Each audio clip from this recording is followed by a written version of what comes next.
Welcome, everyone. This is the first of 6 sessions on qualitative data analysis. Session 1 is split into 2 parts, so technically this is the first of 7 videos. Some of the videos for these sessions have been adjusted from video resources on developing a good qualitative data management system, and the link to this resource will be listed at the end of the video in the section on useful resources. Therefore, elements of good qualitative data tracking practices will be included in the sessions as they are inherently relevant to ensure a good qualitative data analysis process. This first video is about the role of qualitative data. In this session, we will aim to cover 4 main objectives. Understanding the role of qualitative data and qualitative research, also in comparison to quantitative research and data. Learning what the features of qualitative data are and compare them with those of quantitative data. Understanding the nature of the data flow in qualitative research and how it differs from quantitative research. And understanding why we need this type of analysis and the research questions it can answer. An introduction to the use of qualitative data in the context of CRFS-funded research can be found in a supplementary video previously produced by my colleague Sam, which can be useful to have a look at in preparation for or in combination with this one. The aims of qualitative research include understanding and interpreting the nature of social phenomena and interactions through the participants' and the researchers' points of view.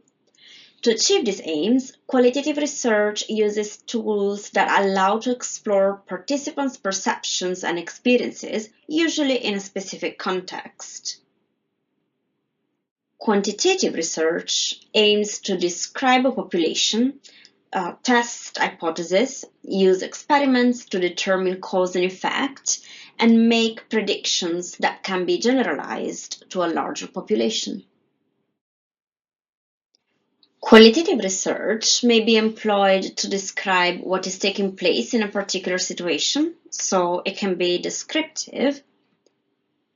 It may be used to uncover the reasons why something is happening, hence it can be explanatory. And it may help explore the research participants' views and feelings about a particular event. Therefore, it can be exploratory as well. The data gathered in qualitative studies is useful to better understand the processes through which certain real-life events take place. For instance, farmers may share a narrative of the ways in which they learned about agroecological practices and how and why they decided to undertake them in their plots. This narrative may also bring to light factors that facilitated or hindered the adoption of said practices. Understanding these reasons is important because they help us identify actions that we can take as a result. For a project, this may mean setting new aims or doing certain things differently to achieve different results. In relation to the last point mentioned in the previous slide, qualitative data can bring to light the influence of particular factors that shape people's views and beliefs about a topic or a practice. Differently from a quantitative approach, where models to produce estimates about behaviors are built on a list of quantifiable categories and their relationships, a qualitative approach investigates the cultural beliefs, norms, traditions, and values of people in a specific context and builds a model based on those.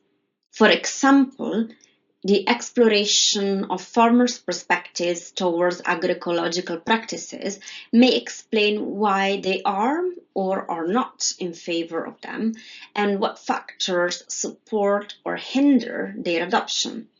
such as in the case of cultural beliefs attached to particular crops, like the taboo that was attached to the Bambara groundnut in Malawi in the past, where people believed that only women who had already lost a child could plant it, otherwise there was the risk to attract death to the household.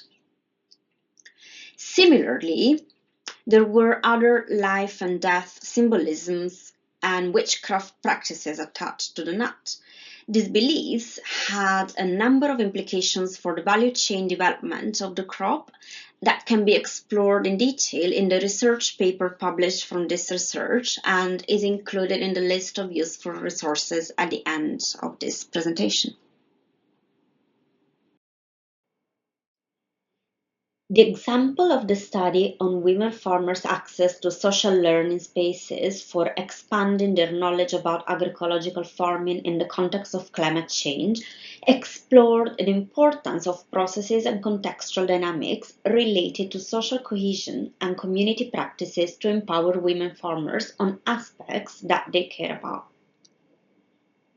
The exploratory study on the role of agroecology in addressing the socio-ecological challenges related to HIV in Malawi highlighted the importance of understanding the impacts of the disease on social relations and gender inequality, and how agroecological farming can contribute to improving those and food security and nutrition. The qualitative study of the status of agroecology in Uganda allowed to identify 4 types of barriers to agroecology there, such as those at the farmer level, a bias toward conventional approaches to agriculture, conflicting political and economic interests, discursive and ideological tensions between conventional and agroecological practices. The first 2 studies respond to research questions related to the role of agroecology in addressing different socio-ecological challenges. The third study responds to a research question related to the role of context in devising strategies for advancing agroecological transformations. Qualitative data can reveal situated meanings of community or group members in a specific context, which are rooted in their knowledge and value system. Differently from a quantitative approach, where meanings are attributed through a process of categorization and codification of variables and factors. For example, exploring women's experiences and the meaning attributed to those experiences within a community, for instance, a village or a group, such as a farmer research network, religious groups, professional networks, and so on, may unveil lessons that can be relevant to improve gender equity. Or also the example from the previous slide about the Bambara groundnut crop, where a quantitative approach would have identified, for instance, that there was a low level of adoption of the crop or a low market demand without exploring the insights into the belief system that influences those factors. Qualitative data can produce lessons that can constructively inform policymaking or project design and implementation. If relevant, it can, but doesn't have to, also be combined with quantitative data. An example of the role played by qualitative data can be found in the lessons learned from the insights shared by various stakeholders, for instance, farmers and local NGOs, in a context that can reveal the need for better access to water in order to improve crop yields.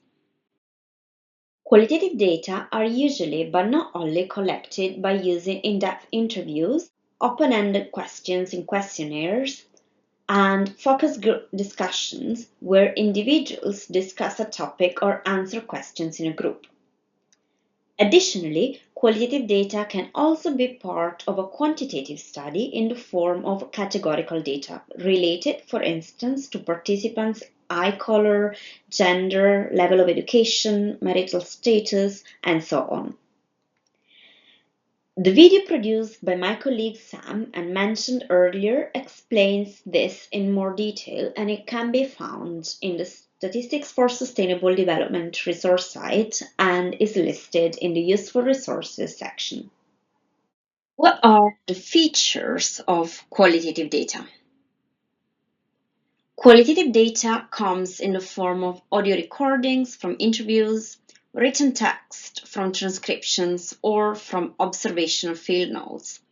When participants answer open questions, they often provide a narrative within which you need to search for useful pieces of information that can help you answer your research questions. This is why you need to organize and manage qualitative data in an accurate way in order to support you in the process of finding meaning in the richness and messiness of the data gathered. A question that is addressed in another video is how to effectively organize and manage qualitative data. This example shows an extract from an interview in a text format after the audio recording has been transcribed. This is usually the raw data that we work with when we conduct qualitative data analysis. It is important to note here that the actual raw data would be the audio recording from an interview, as when we transcribe from audio into text, there is already some level of data processing that derives from our conceptual positioning within the research. However, transcribed interviews have not yet gone through the whole process of data analysis. Additionally, qualitative data can also be in the form of pictures or videos and text from field notes that are first handwritten and then typed on a laptop. In qualitative research, the data flow is not linear but often iterative because aspects of data management include also aspects of data analysis, which at times can influence the data collection stages that follow the initial data management steps. For instance, when transcribing an interview, you may notice that the phrasing of interview questions needs improving in order to allow participants to better express their views. In this case, such improvements can be made to enhance the phrasing of questions for the interviews that will follow. Or yet, information shared by participants in an interview may highlight relevant aspects of exploration that had not been considered before, which may also change the direction of the research. Making these changes is often needed in order to ensure the quality of qualitative research and data. And this data flow differs from the quantitative data one, where the data collection and data analysis and data management are separate stages and they occur in a more linear and fixed way. And in quantitative research, changing the protocol can in fact hinder the quality of the data collected. Managing qualitative data can present some challenges due to the multiple types of data that you can collect, which include audio recordings, handwritten field notes, pictures, videos, and typed text. The challenges faced within qualitative data management differ from those of quantitative data. The latter, in fact, refers to reducing errors related to accuracy of data. The types of errors that can occur within quantitative data may be about measurements or human errors, and data management minimizes the opportunity for that to happen. The data management process for quantitative data is organized in advance and is based on protocols that help being systematic, consistent, and accurate. On the other hand, the challenges faced within qualitative data management are different due to the diverse nature of the source of information that include interviews, observations, can be written up or in media form. It can be very laborious to get good quality data, and this can already be a challenge. Then there is the ability of the researcher to engage with the data in a way that either embraces or detaches from it, depending on their school of thought, and being consistent with that approach.